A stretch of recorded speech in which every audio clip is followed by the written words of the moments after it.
if you like Jason Statham's movies, go see it because it's essentially the exact same movie, but instead he's a construction worker. Not wrong. He's literally any Jason Statham movie.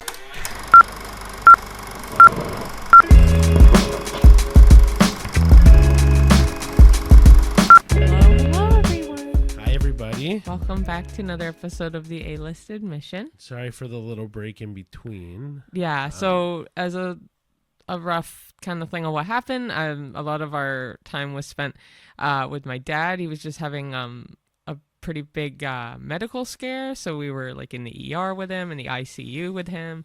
So yeah, we were like, oh, let's just, we are definitely going to put a pause this week. We still did see a lot of movies in the last week and a half, but we actually behind the scenes a little bit. We actually did record an episode, but yeah, like Cheyenne said, because we were in the hospital so much, there was no time to edit it and get it all ready to go. And it also wasn't our best because it was just 2 movies, whereas this one now we have a lot of movies that we can chop off. I want to say we have like 7 movies now. But yeah, if you think of any good thoughts or prayers for my dad, keep it going because he's still in the ICU, but he's in a better level of the ICU. So he has improved since the weekend where we would have put out an episode. But yeah, more prayers. The more prayers, the better. We're hoping that he gets a full recovery. Right? Yeah. For sure. So anyway, we're back and better than ever. Yes, way more focused than last time. So I will say we have something like 7 movies. Yeah. But we'll go through them all. You can count them. We'll try to keep track of them. Yeah. But we have reviews for all of them. Yeah. So this episode will be mainly reviews. You know how sometimes we do a first half, second half. This will be definitely review heavy, and then we'll do a couple little bits at the end. But I mean, this past week alone, we saw 5 movies. Yeah. So yeah, and not even a full week. It was in 5 days. No, in the full week because we saw one Monday, we saw one Tuesday, we saw one Thursday, and then 2 yesterday, Friday. So in 4 days. That's what I'm saying. Yeah, I guess so. Yeah, you're right. Fuck. Yeah, if we can make the whole week, it's probably 6. Yeah. But anyway. Okay. So the movies that we did see. So we'll start in order from when we watched them. So yeah, if you follow us on YouTube, which if you haven't, you should. Yes, please subscribe to both. To the channel. And you can see our pretty faces, his pretty pink sweater. Yes, more on the red side because of the lighting that we have in here. But yeah, because we have red and blue lighting, obviously, to go with the glasses. Which the reasoning I was going to say was, if you do follow us on YouTube, we've kind of switched the setup a tiny bit. We've just made the laptop closer because we use the laptop a lot for these podcasts. And we were like, why the hell are we hiding essentially this laptop if people use laptops all the time? So also this is just a side note for me.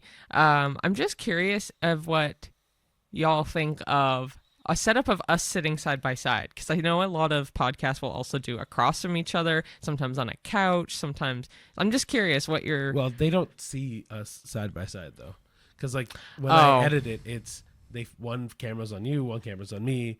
Okay. I mean, I have thought of new ways to change our setup, I was just curious because there's some podcasts I see where they don't do the cut like that, and they just do 2 together on a couch or something. I think it makes it more dynamic because the problem with having one camera with us just beside each other is it gets very boring visually. Nothing changes. Yep. And because I cut between us, it feels like something changes every 5 seconds. Okay. I don't know. If you need to cut this out, go. That's fine. Cool. Maybe I won't. I don't know. Anyway, so the 5 movies that... No. 7. The fucking amazing amount of movies that we saw. So, go. Okay, first one we saw was Opus. And is this in order? Yep. First movie was Opus. The second movie we watched was Snow White, the very controversial Snow White. Then the third one was the Alto Knights. Then it was The Day the Earth Blew Up, a Looney Tunes movie. Oh, man. The next one was Death of a Unicorn. And then we saw A Working Man. And then in the same night, we saw The Woman in the Yard. The same night as Working Man, not all of these. Yeah. No. All of the other ones we saw on an individual night, but A Working Man and The Woman in the Yard we saw back to back with a half hour in between. So we just got to chill for a little bit and then go into the next movie. Oh, yeah. So that was fun. Yeah, so 7 movies later, and you guys have a treat. like side note anyway, like last week would have only been us reviewing 2 movies, and then this week would have been us reviewing 5. So it would have been lopsided anyway. It kind of works out that this happened. This is very review heavy, but I really enjoyed. I love seeing movies double features when we can. It like never happens. It just kind of coincided well with this one. We were. It'd be nice if this ends up being the full-time job. It'd be nice to just crush through like 7 movies in one night. Oh yeah, for sure. Go to some premieres and like. Oh, that'd be fun. But yeah. But yeah, no, and then I'm gonna have a fun time updating our letterboxd later. Which, if you don't know, we have a letterboxd. You should follow it. It's actually a lot of fun, even for your own personal accounts. They're really fun because you can just log all the movies you see. You can mark how many stars out of 5. So usually, what we try to do is our movies we obviously rate out of 10 on the podcast. On Letterboxd out of 5. So we just kind of math it and make it work and then that way. We also kind of just combine our score because, like, for example, there have been movies in the past where Cheyenne has really liked and I did not like, and vice versa. We average it out. Yeah, because obviously, if Cheyenne hated, like, I think the big one that I can think of recently was Night of the Zoopocalypse. You didn't like at all. Yeah. And I kind of liked. Mm-hmm. So we kind of averaged them out. Yeah. Okay. But yeah, guys, please watch the podcast, listen to the podcast. We really enjoy it. And the feedback's been really great. And it's been fun. So keep the good vibes. And honestly, it's truly just our vibes on the movies. Like we go to the movies, like we went to the movies 4 times this week, but saw 5 movies. Yeah. Right. There's not that many podcasts that aren't making any money that are doing that. And we're also paying every time, so it's like that's what I'm saying. So we put the effort in for you guys. We really want you guys to have the most authentic experience of going to the theater. Yeah. And if that means, hey, we wait till Tuesday next week to hear, oh, was that Snow White movie ever that good, or was that Looney Tunes movie? I didn't even know there was a Looney Tunes movie out. Like stuff like and that's the thing. Like I know that a lot of people that I talk to at work were like, oh yeah, I didn't even know there was a Looney Tunes movie coming out. So yeah. That was a very long-winded thing, but anyway. Okay, so cool. I'll start off with the first one. Cool, go for it. Or if you want to start out, I don't know. Why don't I do Opus? Yeah, and I'll do Snow White. Go ahead, you Disney nerd. Go ahead. All right, guys. So part of the reason why we have the laptop up here is to make things easier for when we read our synopsises. Synopsises? Synopses? I think it's synopses. Whatever. Point is that we always write down our synopsis of the movie, or like a general synopsis of the movie. A little bit of help with ChatGPT sometimes, but it's mostly us. But anyway, we'll go into Opus. So Opus, psychological horror thriller. Wow, we're off to a great start. Opus is a psychological horror thriller directed by Mark Anthony Green. The film follows Ariel Ecton, which is Io Edebiri, a young music journalist invited to the secluded compound of a reclusive 1990s pop icon, Alfred Moretti, which is John Malkovich, for an exclusive listening party marking his comeback. Alongside other media figures, Ariel uncovers the unsettling reality that Moretti leads a cult-like group known as the Levelists. As the gathering turns perilous, Ariel must navigate the group's sinister intentions to survive. Yeah. Kind of like what we thought. So the reception of people from other critics and like Rotten Tomatoes and everything has been very mixed.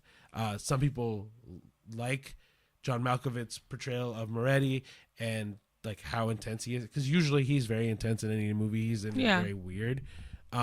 Problem is the film is very predictable, and that was kind of what we thought too. Yeah. No, it was kind of predictable for the most part. I thought it was okay. It just kind of was a little too slow, and then when it finally got to like any climactic point, it still felt kind of slow and not as like wow as I would have wanted. Like I know like there are cult movies that we've watched in the past that seem way more shocking. Yeah, like Midsommar, which funny enough, Ari Aster's the director of that. He also did another one of the movies that we did see. Oh. Or he was involved in one of the movies that we did see. Right, we did. Right, I forgot about that. But yeah, so Midsommar. Midsommar. Yeah, like Midsommar is way for it being the the cult movie, it's very scary, and like you feel like you've got warped into a weird sense of reality.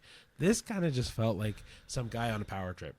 Yeah, like I could see this on like a Dr. Phil or like a Dateline. Maybe like I was thinking like a case for not forensic files, but like Yeah, something like that, like some like a docu-series. yeah, exactly. That's what I was trying to get to. It's just it was okay. It could have been better. It could have been more intense. It could have been weirder. It could have been scarier. It could have been a bunch of other things.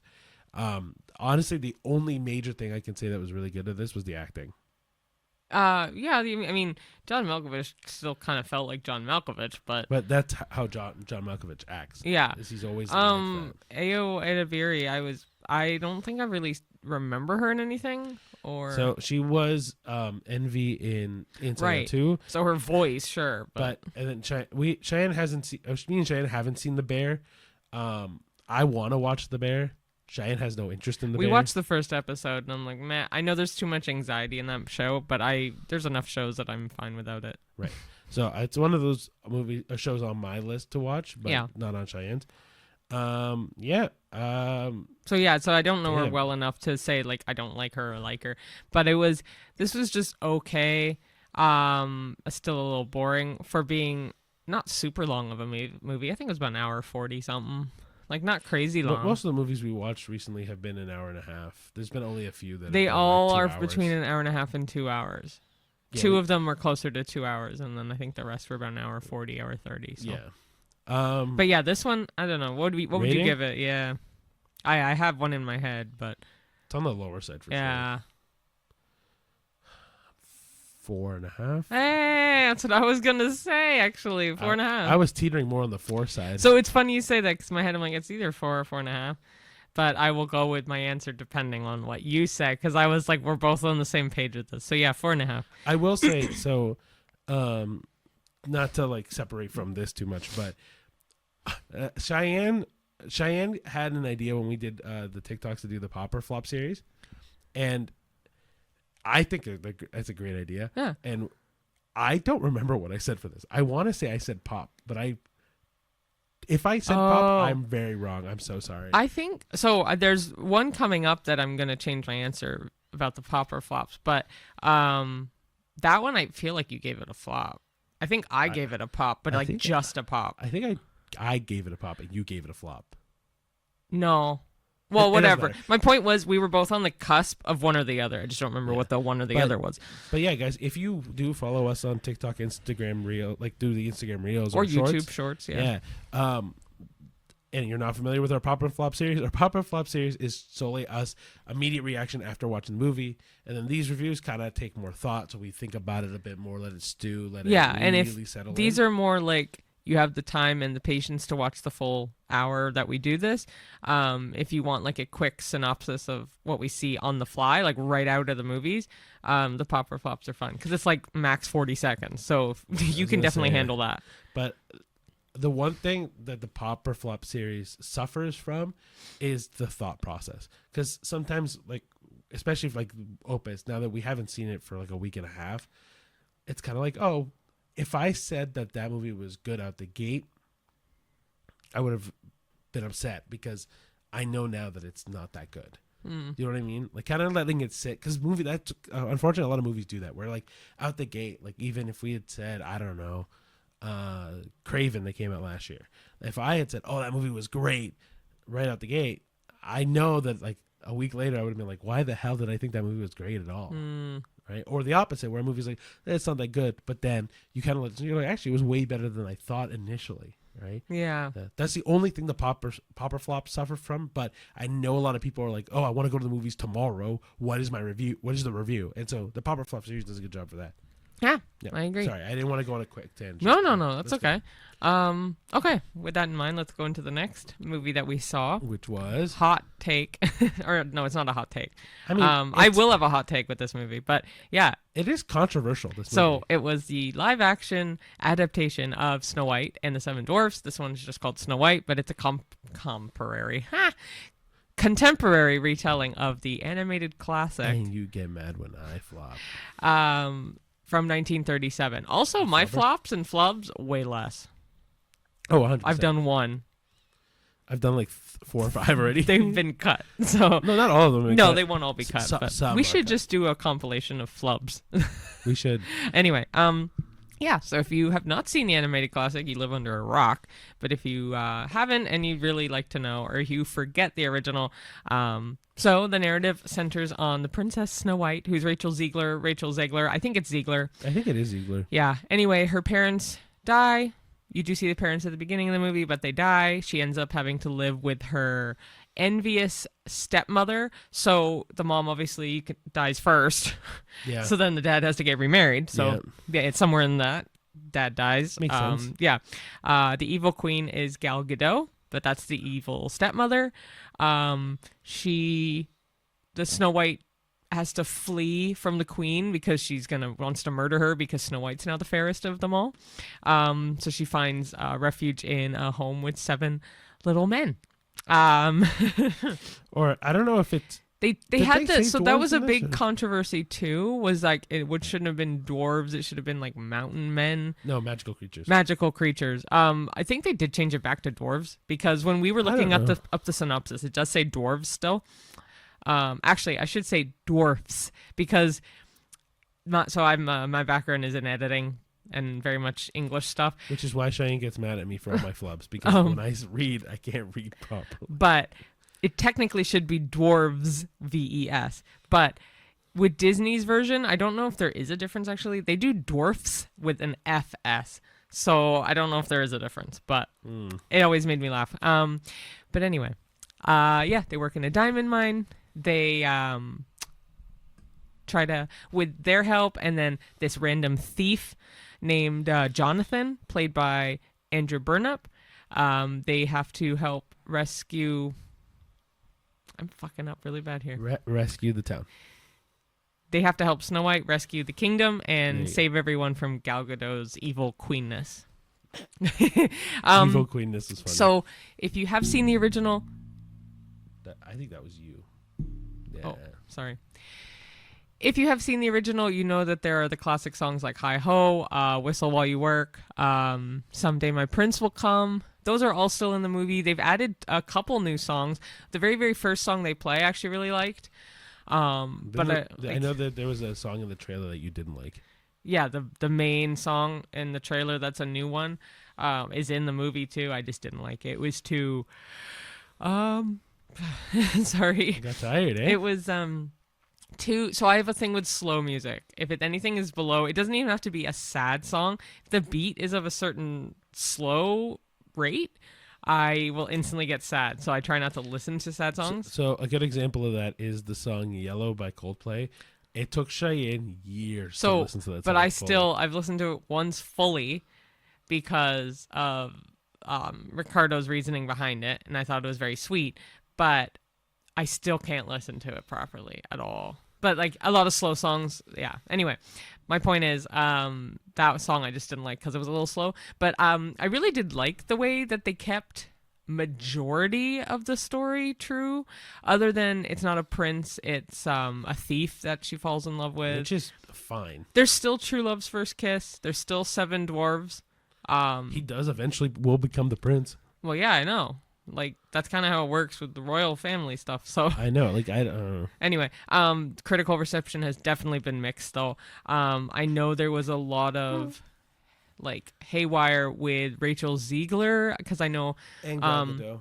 and Gal Gadot. It was definitely Rachel had some, opinions about how she wanted this movie Well, to she go said that that people weren't happy with. Well, she said that the movie, so the original movie was outdated now, and that, like, let's focus. Like cultural appropriation. No, it was, or- well, people had gotten mad that she's of Hispanic descent, so people were really upset that she was playing Snow White, being that Snow White is white as snow. Right, and then on top of that, it was she had said because the original movie was outdated, that they had reworked some of it and they made Snow White more into a leader, which obviously people who love the original, Heroine, yeah. well, people who love the original were really upset that they were changing the original. But then a lot of people were like, we just kind of want a love story, man. Like, we don't need an agenda thrown at us every 2 seconds, which understandable. Yeah. And then her with the whole pro Palestine thing, and Gal Gadot being Israeli and had served in the Israeli army at one point, that caused the whole shift. Yeah, Disney was kind of like fucked. I don't think they should have gone through with it, to be honest. I'm kind of like, because I'm mixed on whether they should have done it or not. It's a classic for a reason, and I find if people play with classics, yeah, it's a very fine line between if it's going to be really good or absolutely awful. Like, it's a very thin line for me, because this is the first movie, and I quote me or change me if I'm wrong, whatever. Change you. First animated movie to win an Oscar, I think. Oh yeah, but it did win a fancy Oscar. So Shirley Temple awarded it to Walt Disney, and it was one big Oscar with 7 little Oscars trailing behind it on a statuette. So if I remember correctly, I don't think they won an Oscar. I think that Oscar was an honorary one. Yeah, but again, for all of you who watched the YouTube video, I will have our corrections up on screen. Yeah. So. Also, a side note, Spotify does have a video version. So we have the audio on Spotify, but if you ever, if you have Spotify as well, there's a video version that you can see our pretty faces again. But fun fact that I learned is if you download the episode, because a lot of people download the podcast episode so that way they can listen to it on the go without internet, you can't watch the video version. It doesn't let you. So if you want to watch the video version, you have to have internet. Yeah. The one thing that really bothered me about this movie, and consider it a spoiler. Spoiler alert. So we'll give you heads up. 3, big heads up. 2, 1. Dopey talks, and I really fucking hate that he talks, because the whole essence of Dopey is he doesn't talk like that. He just doesn't talk. That there's no it makes me mad. Hot take, doesn't talk, but like I just don't like that they added it, and they also he had a bit of a British accent too.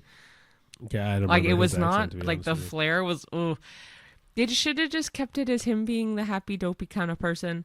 The very beginning, when you see him and stuff, he's still dopey, very cute. It's the classic mute character finally has something important to say. I know. You know what I mean? It's like very much like the show. If anyone's ever heard of Newhart, it was one of my favorite shows with Bob Newhart. But there was 3 brothers named Larry, Daryl, and Daryl. And the 2 Daryls never talked. And in the very, very last episode of the entire series, they said bye. But that kind of mute becoming kind of unmute. So I didn't like it, but overall, I definitely don't think it was as bad as people were making it out to be. If you're still hesitant on seeing it, I would say you should see it.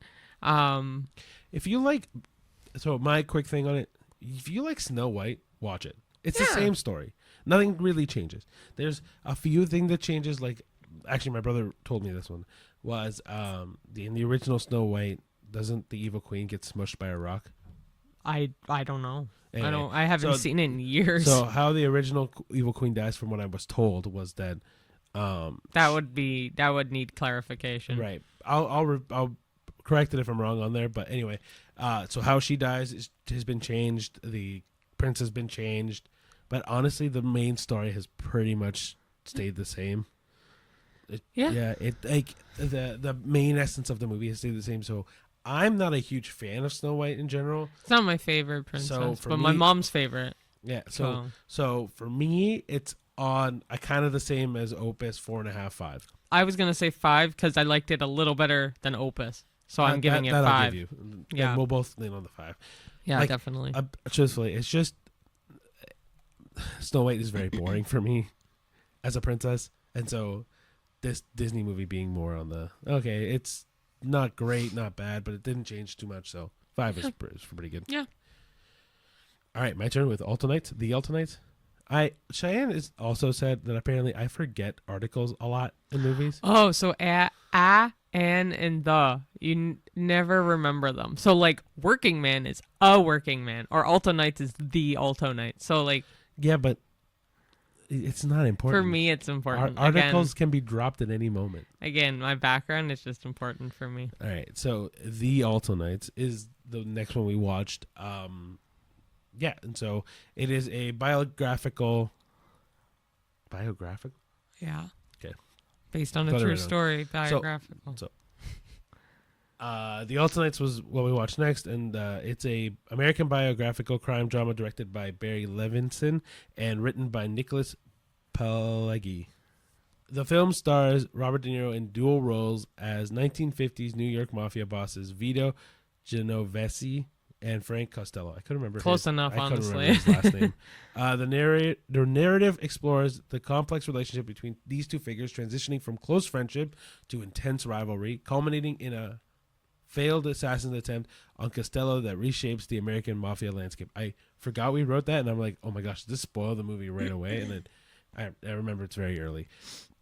The supporting cast includes Deborah Messing as Bobby Costello, Cosmo Jarvis as Vincent Gigante, Catherine Narducci as Anna Genovese, and Michael Rispoli.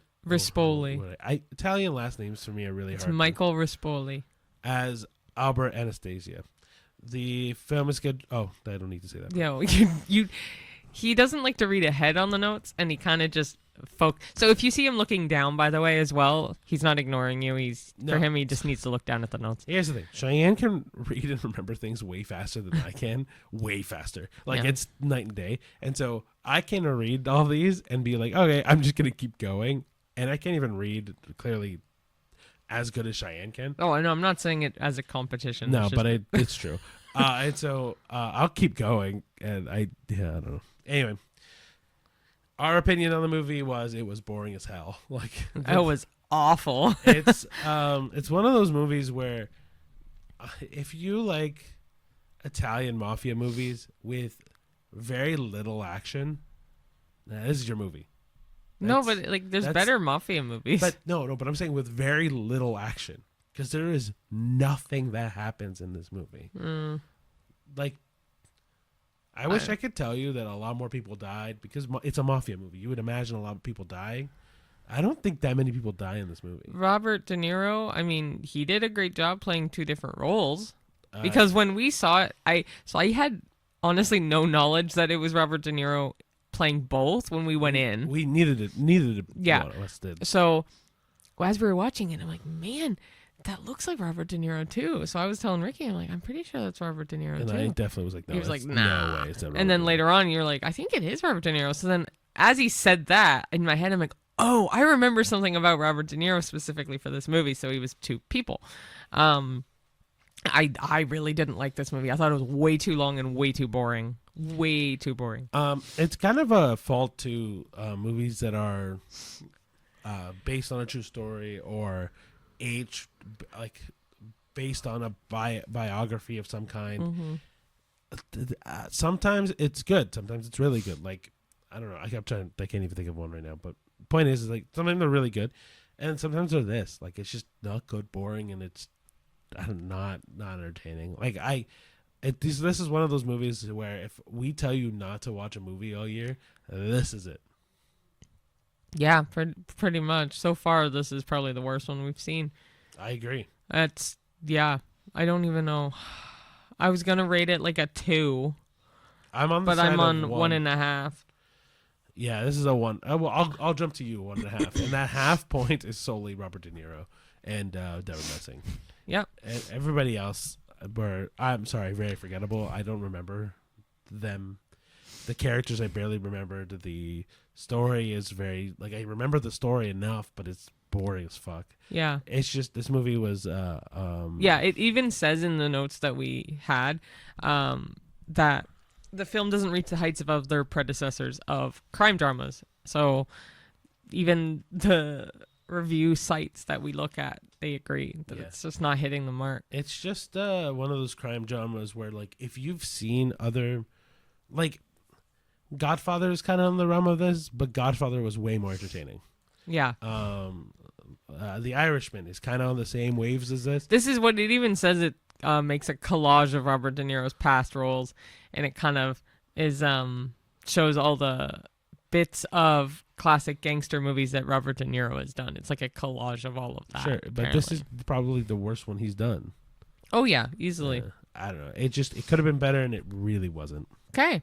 All so right, next one is The Day the Earth Blew Up, which is a Looney Tunes movie. So technically the full name is The Day the Earth Blew Up, a Looney Tunes movie. So we're just going to say The Day the Earth Blew Up.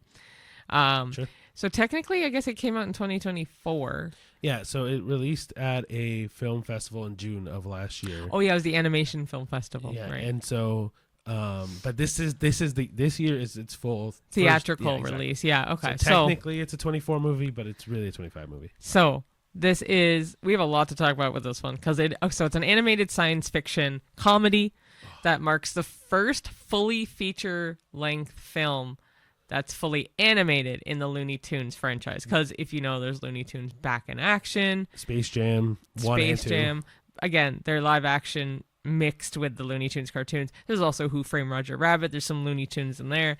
But yes, this is the first one that is fully live action, or it's fully animated. Sorry, I cut you off. This is the first one that's fully animated. Fuck you. Anyway, so it's directed by Pete Browngardt. It follows the classic animated duo of Daffy Duck and Porky Pig. They inadvertently uncover an alien plot while working at the Goody Gum bubblegum factory. Mm-hmm. The factory's new super strongberry flavor, which is tainted with green goo, turns consumers into zombie-like beings under the control of the alien invader. Mm-hmm. So Daffy and Porky, with the help of scientist Petunia Pig, embark on a mission to thwart the invasion and save Earth. So it has a lot of the zany humor and like the characteristics that are classic with Looney Tunes, and a lot of the modern Looney Tunes as well. But it's also very horror-y. So it's very horror-y. I think it's another really good intro for kids, like kind of with Night of the Zoopocalypse. I agreed that it was a good intro for like horror or science fiction for a kid. I would say if you watch Night of the Zoopocalypse and your kid likes like that kind of horror, jump them to this. So this has you could jump afterwards. Definitely elements that are reminiscent of the 1980s, like body horrors, like The Thing, which is John Carpenter. So it has reminiscent of the body horror like that. It offers a fresh take on the classic Looney Tunes. So it's good for longtime fans and new audiences, which is kind of funny because when we were in the theater, we were in the same row as an older couple. And it really does show like the longtime fans against new audiences, because it was really cute to see them, because like it's just a very funny movie, but they were like laughing along as we were laughing along. It's got a lot more modern humor as well, like even some like social media references. It is so funny. It's also received a lot of positive reviews for its also energetic pace. So like it never really slows down. It feels very up and up the whole time. Yeah, it's very like on your toes, like what's going to happen next. And it's very chaotic, but in the Looney Tunes way. Because I don't know if you remember this, they had a show called The Looney Tunes Show, and it was like a modern one. Yeah, but no one liked it. Oh, I loved it. I was just about to say, I really liked it. What? Okay, maybe I'm confusing it with the newest one. It was like Lola Bunny. She was like a waitress or something. It followed Bugs more and like Daffy. Day-to-day life kind of thing. Like every day. Yeah, a lot of people didn't like it. So I loved it, but it reminded me of this. Not so much. It reminded me how they modernized Looney Tunes, Fair. But I think they did a better job with this, obviously. Yeah. My thing with this movie is truly the humor in it feels so much like early 2000s kind of humor. Like, she's making weird face. No, because I'm like, I don't know. Shrek. Shrek. See, so you add articles now. No, that was an accident. It's because I'm thinking of two movies. Shrek and The Cat in the Hat both have very adult-ish humor, or like teenage humor that kids can like and adults can like. Well, this one definitely has more or less adult humor than The Cat in the Hat. Well, Cat in the Hat is very crass. That's very crass. This is very subtle and like little things like that. Like Shrek.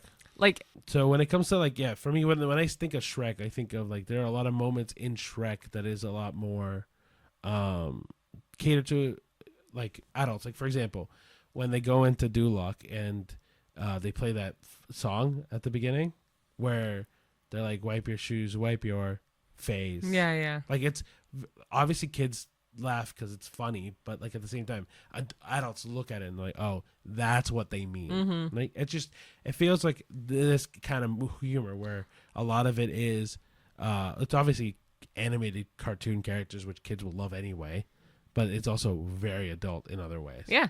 No, I thought it was really good. It was very funny. I liked the animation. At the beginning they used like a funny animation with a farmer that Daffy and Porky grew up with, and it almost looked like he was a painting that they just Yeah, it was animated like his mouth. It was a 2D drawing. That he Yeah, it just was a went, 2D, and like his walking was like literally jumps like oh, it was this, so funny. and it's really I really liked this movie. Yeah, they used I completely forgot about that too. Yeah, they used the animation really well. They used 2D drawings really well. They used the music really well. They used everything about this. It was just so much fun, and it did feel like a nice return to form to Looney Tunes, I think. Yeah, it got I think it was top 5 in the box office over the last weekend as well. It It does has like surprise about me. an 87 or 89% on Rotten Tomatoes as of right now. Right. What would you give it? I'm on the 8. So. I was gonna say 8. So One quick thing that actually Cheyenne noticed before I did was one of the producers for this movie is Ketchup. Yeah. And it reminded me of a story that Cheyenne actually told me, but like the big thing was Will Forte starred in a movie with the Looney Tunes, and it was Wile E. Coyote versus Acme versus Coyote. Sorry. And I thought for the longest time, I'm like, this is bullshit that they used that movie as a $300 million write-off. I think it was 30 million. No, I think it was way more than that. Okay. Anyway, regardless, Warner Brothers used that movie as a really expensive tax write-off, so they didn't have to pay taxes in whatever, probably in California. But I was really mad that the movie was never going to see the light of day. I was really upset. Like, man, like how could you make a whole movie, do a whole crew, whole team, the whole bit, and none of them get to see their work in a theater and see how other audiences like resonate with it. Like especially like Will Forte, who, if anybody kind of knows who Will Forte is, like he writes and produces and really puts everything into anything he acts in. And then even I don't know if he wrote that movie, but like all the writers never got a chance to see what that movie was going to do for audiences. And then Cheyenne found an article that said that Ketchup Entertainment was trying to buy the distributing rights for that movie. I think they have. They did. Yeah, they did. Yeah. So funny enough, that's one of the producers of this is Ketchup Entertainment, but they've also announced the theatrical release for Acme versus Coyote. So they did. Oh yeah, they did. Yeah, I want to say it was 2027, but it might be 2026. Hey, I'll wait the 2 I think years. it's 2026. Pretty sure it's 2026. I'll wait the year or 2 years that movie comes out because I've always wanted to see it because I know Will Forte's even said that he really likes it. He thought it was a really, really good movie. And I think some test audiences also said it was a really good movie. That's awesome. So I wanted to see it. And the fact that, because I also really like the Looney Tunes. Oh, me too. And so the fact that we're kind of getting more Looney Tunes entertainment kind of really makes me happy.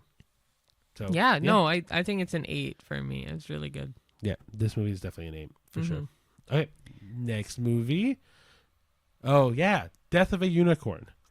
Yeah, this movie, when we saw trailers for it before, it was like, what is this movie even gonna be? But all right, the movie is a comedy horror film directed by Alex Sharfman. Alex Sharfman. Sorry, whatever. The narrative follows a father-daughter duo, Elliot and Ridley Kintner. I'm really bad with names, but whatever.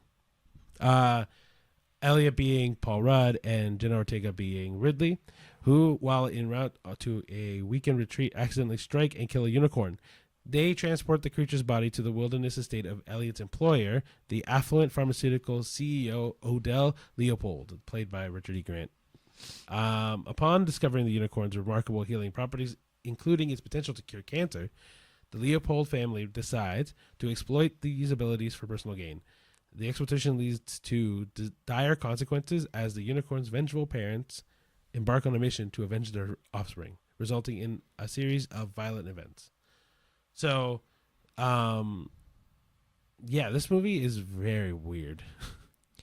Well, it's horror and it's dark comedy, so it's just weird. Like, I think a lot of this movie is like,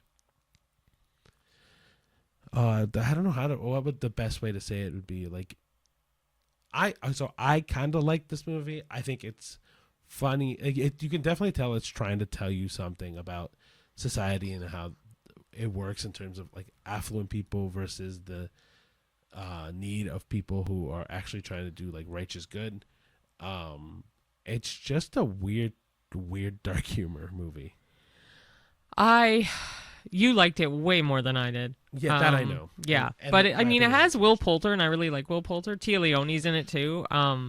They like Will Poulter. I really like anyway, and he was really funny in it. And I don't remember the actor's name, but there was a character named Griffin. If you do see it, bald guy, he was really funny too. Yeah, he was also in the show Gotham. Yeah. I'm gonna say it's potentially Anthony Carrigan or Steve Park. It's one of those two, I think. Don't worry. Oh, it's not Steve Park. Probably Anthony Carrigan then, but Regardless, it'll be on the screen for those who watch the video. Anyway, yeah, it was very funny, but I really didn't like it that much. In the pop or flop series, I gave it a flop. I might change it to a pop just based off the other movies that we've seen all around. I might change it to a pop, but I hated the fact that it was a unicorn. I don't know, it bothered me so much. I thought it was really stupid. And I told this to Cheyenne when we watched the movie. The unicorn doesn't matter. Like, I think it could have been any mythical creature. The unicorn is just more easily accepted as it's as close to real as anything else. Like because it looks so much like a horse, and there's been so many like lore stuff about unicorns and stuff. I think it was easier to digest. But if you had done it like a troll, like I feel like the troll would serve the same purpose. Yeah. Right? It's kind of just a mechanism for the movie. Sure. I just didn't like it that much. But like, I liked the humor. I liked the cast. I'm not a huge Jenna Ortega fan, but like she was Jenna Ortega in it. Anyway, yeah, I just thought it was okay. Could have been funnier maybe or better as a whole. Yeah, the unicorn thing really threw me off. So apart from the unicorn, I think it was really good. I thought it was a cool way to talk about, like I said earlier, how the rich uses any object for personal gain and tried to spin it for philanthropy. And like, it's just I think it was a cool way to talk through how the world works. Yeah, and there was also a lot of critics appreciated the satirical take on corporate greed and wealth and stuff like that. That's what it was, corporate greed. But yeah, it's just, I thought it was really good. I really did enjoy it. But I'm also not going to sit here and tell you it was the best movie of even this month. Like, it's... I'm surprised for you. No, Mickey 17 is much better. Oh, I forgot that came out in the same Novocaine month. is also better than this movie. Yeah, just, I think... I'm giving it a 6.5. I was going to give it in the close to the same anyway. Like, I think it's going to be a 7. Like, but like a 7 to me is like on the better side, but it's not an 8 or a 9. Because when you left the theater, you really liked it. So. I did like it. I would watch this movie again. Huh. I'd probably be fine without it. I would think, but like, I don't know. I'd watch it again. Yeah. All right, so the next movie that we watched was A Working Man. And because I suck at reading, but mostly because I know Cheyenne likes reading, she offered to read the next two. So yeah, because there is 7, so it's not like we can go 1, 1, 1. Like, then someone's going to have 2 anyway. Or 1 extra. One less, 1 extra. Yeah, so Cheyenne wanted to read the last 2. Because we saw them both on the same night anyway, so. That's whatever. Just, you can read them. Next one is A Working Man. It's an American action thriller directed by David Ayer. Ayer, thank you. And it stars Jason Statham as Levin Cade. He's a former black ops soldier turned construction worker in Chicago. His life takes a dramatic turn when Jenny Garcia, who is portrayed by Ariana Rivas, she's a 19-year-old daughter of his employer, who is Joe Garcia, which is Michael Pena. She is kidnapped by human traffickers. Driven by a sense of duty and personal connection, Jason Statham's character returns to his former combat skills to try and rescue Jenny, where he uncovers a lot of Russian mobsters and some corruption hidden in there, led by Russian mobster guy Simon Kharchenko, who I don't know the actor, but I'm going to say it's Andrzej Kamiński. I think you got it. It's just the first name I'm not sure because it ends in a J. Anyway, It's like Andre with a J at the end, so I don't know. Yeah, it explores themes of heroism, justice, and the dark underbelly of human trafficking. It has a lot of action, has a lot of killing, has a lot of Jason Statham. It has a lot of all of his movies combined. But Yeah. like, if honestly, if you like The Beekeeper, you'll like this. I think so. I agree with that. Um, I think The Beekeeper was better. so I remember when we were watching this movie, or like right before the movie started, I was saying to Ricky that I'm like, oh, I don't remember, like, I didn't think I really liked The Beekeeper that much. But then after we watched this, I'm like, oh, I did like The Beekeeper. Like, I actually thought it was a really decent movie. This movie I really liked. The only gripe I have about it is it felt so long. Like, ridiculously long. It was an hour and 56 minutes. I thought it felt at least an hour longer. They could have chopped this off in half, because there was a lot of not there was never really dull moments necessarily. I disagree. I think there was a lot of dumb moments. Maybe near the beginning, but I don't know. My thing with this movie is I thought it was entertaining for sure. But just like Cheyenne said, it did not need to be 2 hours long. Funny enough, a lot of critics are reviewing it against its pacing. So we were not far off. Its pacing, it definitely needs some work. But the portrayal of violence was also getting criticism. I'm not sure in what. Oh yeah, way. because a lot of these kind of movies, like Sylvester, like the A Team. Is it the A Team? No, the Expendables is what I'm thinking of. And a lot of Jason Statham's movies, when they fight, it's like a punch, a punch. Like, it's very slow. It's very sluggish. Oh. He didn't do as many punches. He used a lot of tools this time. Well, knives and. Also, it was written by Sylvester Stallone. Like, the screenplay was co-written by Sylvester Stallone And David Ayer. I still really liked it. You kind of nodded off here and there for like 10 minutes or so. Like, not because crazy. It was so slow. Because it was. But yeah, now that I say about the pacing, there's some bits in the middle of the movie that I'm like, why did they drag this out so long? Way too long. And like, at one point I checked my watch and I'm like, holy cow, it's not even an hour. And it felt like so much had happened. I will say the one character in this movie that we were both really pleasantly surprised with, because we really liked his acting all the time, is David Harbour. Yeah, he plays a blind ex-military friend. And he's not an ex-friend, he's ex-military, but a friend of Jason Statham in this movie. But yeah, he plays a blind guy. I don't know. We saw David Harbour. We're like, man, David Harbour's great. I just like watched. I'm like, fuck, he could do anything. Side note: this is really random. I told this to Ricky last night. I was reading an article about how celebrities met their spouses and they didn't know that they were celebrities. Oh right. So he's married to Lily Allen, who's a singer. I actually really like one of her songs. I think it's called "It's Not Me," if you know of Lily Allen. But anyway, she met David Harbour on a dating app, and she had no idea he was a celebrity, but she just thought he looked like a sexy policeman you'd see on reality TV. But that's how they met, was on a dating app. But they seem very happy together. So any of you that I guess are on Tinder, Hinge, or whatever, there is a chance that you might meet a celebrity. You might meet your David Harbour. Or that. Or Lily Allen, I don't know. Anyway, I do want to make one quick note about this.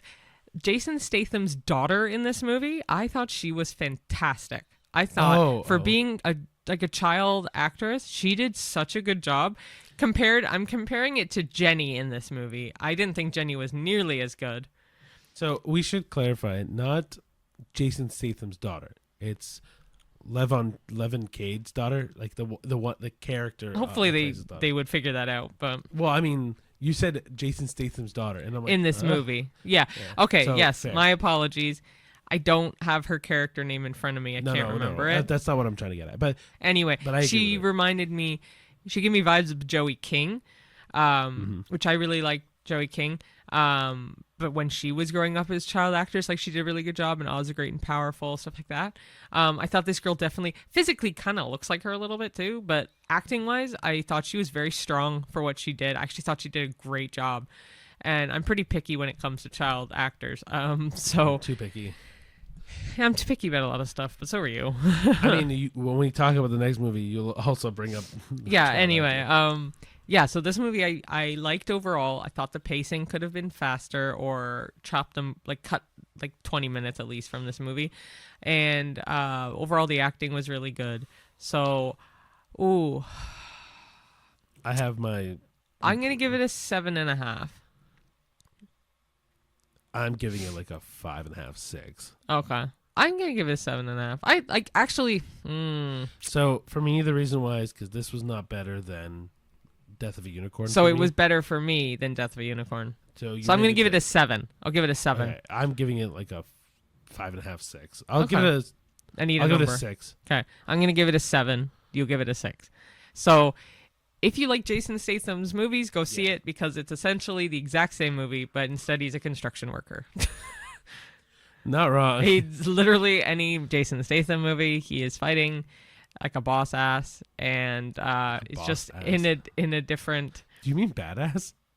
I was gonna say boss ass bitch, but it didn't work for a man. So I was just like, I'm just gonna run with boss ass. So he essentially plays a badass, just in a different generic occupation. Yeah, I mean, if you look at Beekeeper, he's a beekeeper, And also, yeah, who kicks ass and saves the world, and it's kind of the same thing in this. I was listening to the radio a few days ago, and they were talking about Jason Statham's movies, and the one radio host was even saying, like, you could be a cupcake bake shop owner and be like Jason Statham fighting crime. like he's just beating everyone up as a cupcake shop owner. I mean, but that's Jason. But Jason actually, Statham's niche. I've heard he's a really nice guy. Like, I'm not saying he's not a nice guy because he does this, but like, he just.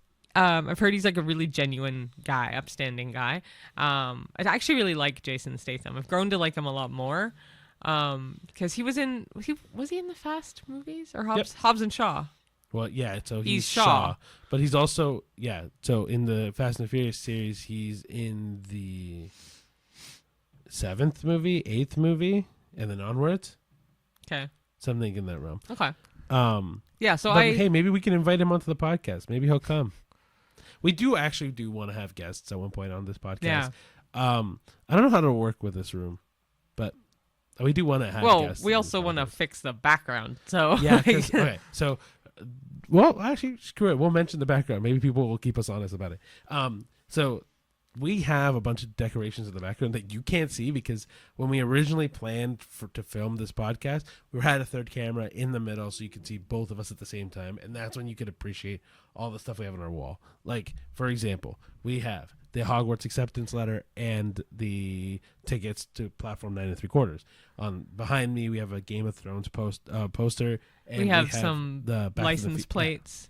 We have like Fast and Furious plate. We have and then we have like obviously our logo. We have like above that, which you definitely can't see, Not at all. Movie ticket stub. And then there's also an Ollivander's Wand Shop sign. There's a Jurassic Park license plates. There's a Grimmauld Place. Like a lot of the Harry Potter stuff is behind me more. There's also a Seinfeld. A Seinfeld Ass Man license plate. If you know, you know.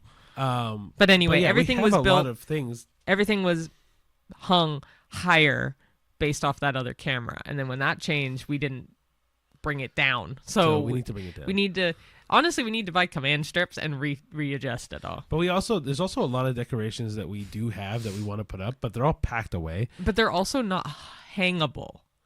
All right, one of the things, we have 2 different Captain America shields that I wanted to put up, and we just don't have space for them. They won't fit properly on these walls anyway. There is one day going to be an overall shift in tone. We want to do it soon. I don't know when we'll do it.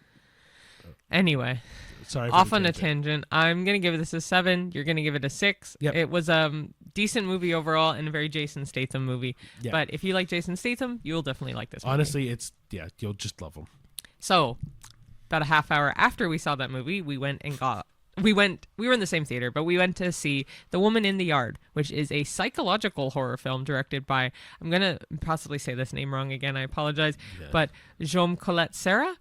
Yeah, I think you got it. Possibly.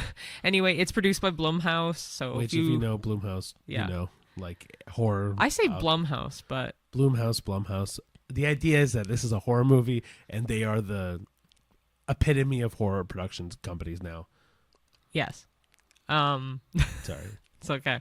So the narrative follows Ramona, which is Danielle Deadweiler. She looks familiar. I don't know where I've seen her before, but she is a widow grappling with some profound grief after surviving a car accident that claimed her husband, who is David, played by Russell Hornsby, and I know I've seen him before. Yeah, his face is definitely But yeah, familiar. anyway, so she lives in a secluded farmhouse with her 2 children, 14-year-old Taylor, who is Peyton Jackson, and 6-year-old Annie, which is Estella Cahiha. I have never seen either of them before. This might be her first movie. Possibly. It didn't say introducing, I don't think, in the credits, but usually they do. That's just a title thing.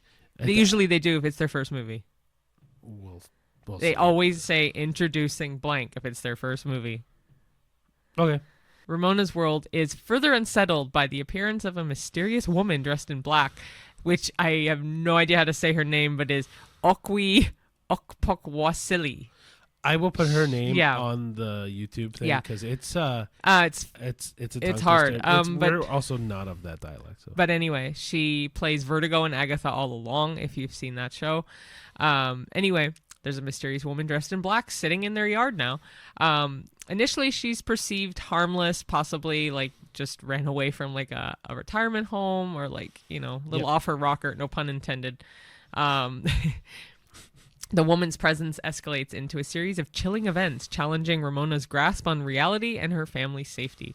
It definitely deals with a lot of grief. It deals with a lot of mental health and like inner demons. You can tell that Ramona's mental state deteriorates because there's a lot of flashbacks about her husband, whether it's the accident, whether it's an old video on her phone that had her husband on it. Yeah, you can tell that she's dealing with a lot of grief to death, and it affects the whole family. Yeah, and there's like it's her view of reality and these like haunting visions. They're kind of blurring the lines there. It's a very tense, very unsettling atmosphere in the movie too, between her and her kids as well. You can tell that none of them have really gotten over the grief, or they're still grieving, and their grief definitely shows in different ways. I will say in the movie, you can, like, the kids are grieving, but it's just Ramona's grieving way more. So as Ramona's mental state deteriorates, that boundary between reality and those visions she's having kind of blurs, so it gets very tense and unsettling overall. Some other stuff happens. I will say a trigger warning for anything related to mental health potentially, or death or suicide, anything like that. Yeah, Be very cautious seeing this movie. Yeah, this movie might trigger something in you till if you've had experiences with suicide in the past, like it may just like bring up old memories from old moons. So just be careful. Yeah. Apparently, a lot of people are raving about Ramona's performance in this movie.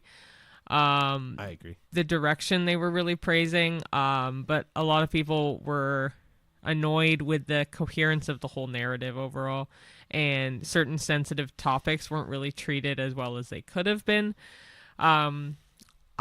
She is very snooty with her kids, but she's going through a lot of grief. I will say Cheyenne's doing a great job at walking around spoilers. So, because the notes that we wrote down, we had a conversation of before this, and we're like, I don't know if we should say all of this. Yeah. But basically, how things wrapped up in the movie, I felt was very unfinished. I think there was a lot of stuff in this movie that didn't get flushed out. Yep. And certain storylines, they kind of just happened. And it's also only an hour and 28 minutes. This is the shortest movie we saw. And I think they could have given some time from a working man and kind of evened it out. Because they needed a bit more time to just explain certain things. And I also thought on the opposite end of the child actor in a working man, I thought Estella Cahiha as Annie in this was not a good actress at all. She did not play a kid well. And in reverse of that, I thought Peyton Jackson did a great job. Yeah, he was okay. I've seen better. I think he did a great job as being the kid that is like kind of holding that family together, but also still very immature. Yeah, for the most part, I really liked The Woman in Black. That's another horror movie, but I really liked The Woman in the Yard. I really, really thought she did a good job, and she has such an interesting voice. But it's compelling. Like that I say creature, but like that person in the yard is just the idea that there's something looming and just there. So it's definitely if you're familiar with metaphorical horror movies, this is very much that. Like The Woman is an essence of something else in the movie. Yeah. Very much that, but like it was an okay movie. Definitely not the worst I've ever seen for horror movies. Definitely not, because I've seen some crap horror movies. This one wasn't bad. This did not get us though. No, it at all. well, I as soon as the horror movie's out, I want to see it. But we've already seen one better horror movie than this year. No, I agree with you. I don't remember what it is. I was like, we definitely saw multiple horror movies. Like even Presents that we saw earlier this year, I thought was better. In terms of scare.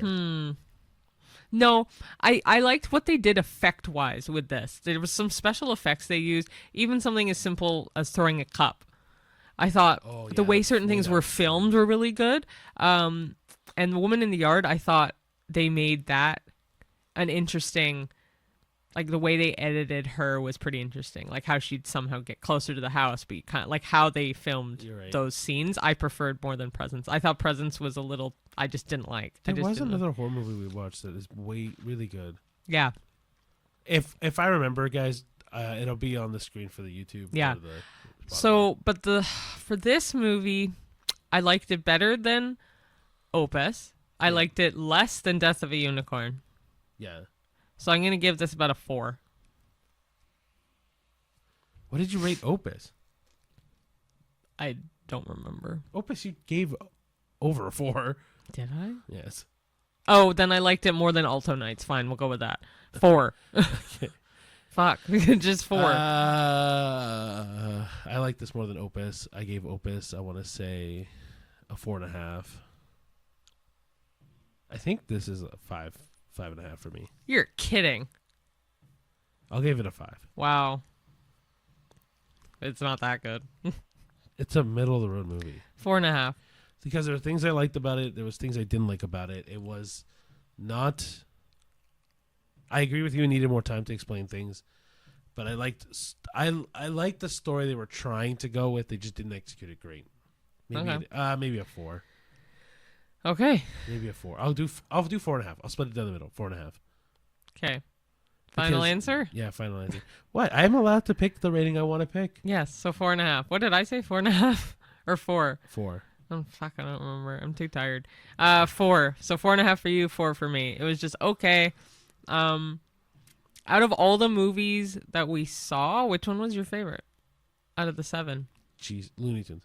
Oh yeah. So yeah, well, it's the highest rating for both of us. So The Day the Earth Blew Up, Looney Tunes movie, out of the 7 movies we saw, is definitely our favorite. And honestly, watch it, man. Like I think that is the best movie these last 2 weeks. Yeah, for sure. Yep. So now, one of the things that we were thinking about while we were doing the reviews, but also when we watched Snow White, was I want to know, because Snow White was not my favorite animated Disney movie back in the day, what is your guys' favorite animated Disney movie? And I don't mean Pixar. So, like, if you say, oh, like, Toy Story is my favorite, like, that's great. I'm happy that you like Toy Story. But you could say Frozen. Yeah, or Encanto. Or Strange World, or which no one's gonna say. But like Beauty and the Beast or Hercules, Hunchback of Notre Dame. There's tons. Peter Pan. Like there's tons. A lot of classics. Alice in Wonderland. Yeah, exactly. So yeah, good question. Yeah, please let us know. I'll put it as a poll for this episode, and between this episode and the next episode, so that way we can I can review it maybe next week or something. But yeah, please let us know, because I'm truly curious. Like, I know Cheyenne's favorite princess is Belle. Yeah, Belle's definitely my favorite in classic Disney movies. Because there's new ones, right? Like there's Raya, there's Merida, But Merida's Pixar. Right. But is Raya in The Last Dragon? Yeah, no, that's Disney. Okay. But anyway, Belle's my favorite. I was never a huge Disney princess. I wasn't much of a girly girl growing up, so. Well, it kind of fits Belle. Yeah, kind of. Not intentionally. Yellow's my favorite color, so her dress I really liked. But one of the movies that I know I sing all the music for is Hercules. Oh yeah, love Hercules. I really love Hunchback of Notre Dame.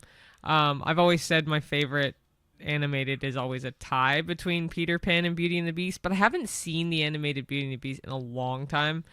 I love Peter Pan though, and I love Alice in Wonderland. I just remember what my favorite one is. I can't believe I forgot it. Tarzan. That's definitely your favorite. That's not. It's so. Oh, so So, Ricky has like 6 tattoos, four or 5 tattoos. 6 tattoos. Okay. I remember when he was first thinking about getting tattoos, one of the ones you wanted was related to Tarzan in some Yes, way. 100%. But I don't know what the idea would be. Now I don't know, but I think you should definitely get it. Just get like a "You'll Be in My Heart" or like some Phil Collins lyric because they're all Phil Collins. No, it's a good movie though. Yeah, I know you like it. No, all the songs to me are always in my head. Well, because they're Phil Collins. You can't Phil beat Collins. that. But yeah, no. Yeah, guys, please. Like we listed a lot, but there's also like underrated ones like Treasure Planet or Atlantis. I can't remember the full title. For Atlantis, The Lost Empire. There you go. So like, there's a lot of good Disney movies out there that a bunch are underrated and a bunch are probably overrated. Yeah, but like, don't say Finding Nemo or Monsters Inc. because they are Pixar. Or don't say Cars. Or don't say. We need I don't know, legit Coco. ones, Yeah. but animated. We want Disney movies, Disney animation movies. But yeah, Tarzan's a good choice. If anyone has been to Walt Disney World years ago, I'm curious if anyone remembers a show called Tarzan Rocks. It was where Finding Nemo the musical is now. If you've been to Disney in recent years at Animal Kingdom, it was essentially an outdoor amphitheater show that had a lot of like roller skaters and stuff doing Tarzan themed performances and like they had the music in it and stuff. It was a fun show. I really liked it. My dad hated it because of the roller skaters, but if you knew my dad, you'd know that checks out really well. But anyway, guys, I guess that's gonna wrap up this video. Yeah. So what was your final answer, Tarzan? Tarzan's mine. I can't do a tie. So how about this? We'll leave Cheyenne ambiguous Okay. until next episode, and then we'll wrap up that one. Yeah. But yeah, like I don't know. Tarzan's always gonna be mine. Okay. I Good watched choice. that movie way too much. Got it stuck in my VCR player. Aw. Or VCR? Yeah, VCR. Dude, no, VHS. No, VCR though. There's the player. Oh, was a VCR. yeah. The tape was a VHS tape, and then it was a VCR player, which I still own the combo one, which was like a huge hot commodity to have a DVD and VCR together. But like, there's also gonna be so many kids that'll never know what a VHS is. I also collect the Disney VHS tapes, but all the classic ones and their sequels if it counts. So like I have maybe a couple Disney Pixars, like I have Monsters Inc., but the classic Disney ones like Pinocchio, Peter Pan, those ones I have on VHS. I don't even know if they're playable, to be quite honest. They probably are. We haven't tried them in a VCR actually in a while. No, because my VCR player was a little. It kind of got a tape stuck in it once, and ever since then it works? ? So, there's nothing in it now, but it does have moments where it kind of just like. We should get a VCR then to try. I do want to get a VCR player, but yeah, I do collect Disney VHS tapes. I probably have about 40 now, of some classics, like Black Cauldron 2, all the old classics too. So keep those in mind when you're thinking of your favorite animated movies. Oh, yeah. There's some old classics, or like Snow Disney White, movies. Or like any of Mickey's movies, like the Mickey Christmas movies. Oh my gosh, like, the Mouse House. Oh my gosh, House of Mouse. But that's a TV show. Oh, they know, but the Mickey's Once Upon a Christmas and stuff was Mickey's Twice Upon a Christmas snowed in at the House of Mouse. It was a movie, which I own on my VHS. Anyway, point of the matter is there's so many Disney. There's a movies. lot, yeah. So, and I want to hear some really obscure ones, like I don't know, A Goofy movie, Goofy movies. because the documentary is coming out. Yep. Anyway, yeah, we've been trying to wrap this episode out for a bit. finish off. All right, so thank you everyone for watching this episode. Please follow us on all the social media platforms, or watch us on YouTube, Instagram Reels, Shorts, TikTok. We also do the Letterbox thing, so follow us on Letterbox. Keep an eye on Instagram stories too, because like any news that we put out or every movie that we watch, Cheyenne posts a little picture of the poster that we watch too. So that way you guys can keep track of what we're watching. But yeah, guys, thank you so much for watching this podcast. Please share it with all your friends and family. We want to get this going pretty big, and we want everyone to kind of like the reviews, or a big thing for us is like this is just our opinions, right? So if you want to watch any of the movies, like if you thought, hey, Opus seemed pretty good, I might want to watch it. Please watch it. Like, I mean, we don't mind the criticism. We don't mind people going, hey, you said this movie was bad, but I really liked it, because hey, every bad movie has its favorites. Like people really like some really bad movies that we think are really bad, but hey, that's it, right? I'm trying to think of anything else that we usually do for wrap up. Did you say to follow us on Threads and Well, I said all the on things? all social media. Oh no, okay, all social media. It is at the A-List Admission. There's everything. a couple that are the A-List Pod, like Letterboxd and X, I think. Yeah, so if you look up the A-List Admission or the A-List Podcast. No. If you look up the A-List Admission or the A-List Pod, both of those should pop up. Perfect. Anyway, guys, thank you so much for watching, and we'll see you at the movies. See you there. Bye. Bye, guys.